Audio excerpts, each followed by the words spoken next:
আসসালামু আলাইকুম, সবাই কেমন আছেন? আপনারা দেখতে পারতেছেন আমার অ্যাকোপনিক্স সিস্টেম। হচ্ছে অ্যাকোপনিক্স সিস্টেমের কলমি শাক। মাশাআল্লাহ, খুব সুন্দরভাবে বড় হচ্ছে। অ্যাকোপনিক্স সিস্টেমটা হচ্ছে মাটিবিহীন সবজি চাষ পদ্ধতি, যার মাধ্যমে আপনি মাছ এবং সবজি একই সাথে তৈরি করতে পারবেন। যেখানে একটা ফিশ ট্যাঙ্কের ভিতরে মাছ চাষ করা হয়, আর এরকম ইটের কুয়ার ভিতরে গ্রো বেডগুলো রেডি করা থাকে। সেই গ্রো বেডে আপনি বিভিন্ন ধরনের সবজি করতে পারেন, লতানোর সবজি থেকে শুরু করে যত ধরনের সবজি আছে সবই করা যায়। তবে আমি বড় সবজিগুলো যেগুলো লতানো গাছ সেগুলো করি না, কারণ গ্রো বেডটা একটু শিকড় দিয়ে ভরে যায়, পরিষ্কার করাটা একটু ঝামেলা হয়ে যায়। তখন দেখতে পারতেছেন আমি কলমি শাকগুলো কেটে নিচ্ছি। এটা হচ্ছে একটা উস্তা গাছ বা করলা, ছোট করলা যেটা, এটা অটোমেটিক আমার ছাদ বাগানে হয়।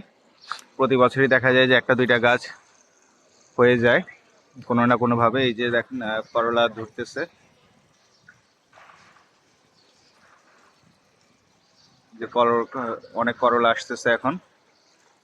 আর এখানে একটা পুঁই শাক গাছ অটোমেটিক ভাবেই হয়েছে। দেখা গেছে যে আমার ছাদে যে পুঁই শাকগুলো থাকে শীতকালে, এগুলার বীজ পাখি খেয়ে এখানে সেখানে ফেলে রাখে, এগুলো ওইখান থেকেই ওঠা।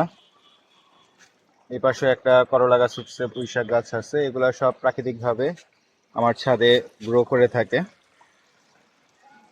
তো এই হচ্ছে অ্যাকোপনিক সিস্টেমের বর্তমান অবস্থা।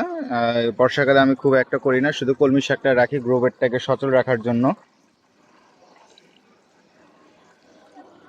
এই কলমি শাক আমি নিজেও খাই, প্লাস আমার যে ছাদে পোষা মুরগিগুলো আছে মুরগিগুলোকে খাওয়ানো হয়। যেমন আজকে কেটে নিচ্ছে, এগুলো মুরগিকে খাবার দিব। সবুজ শাকসবজি মুরগি পেলে খুব ভালো থাকে, রোগবালাই মুক্ত থাকে, এবং মাল্টিভিটামিন নিউট্রিশন থেকে শুরু করে অনেক উপকারিতা আছে এই সবুজ শাকসবজির। তো আমি এই বর্ষাকালে মেইনলি এই কলমি শাকটাই রাখি, এটা খুব ভালো হয় অ্যাকোপনিক্সে। তো সবাই ভালো থাকবেন, সুস্থ থাকবেন, খুদা হাফেজ, আসসালামু আলাইকুম।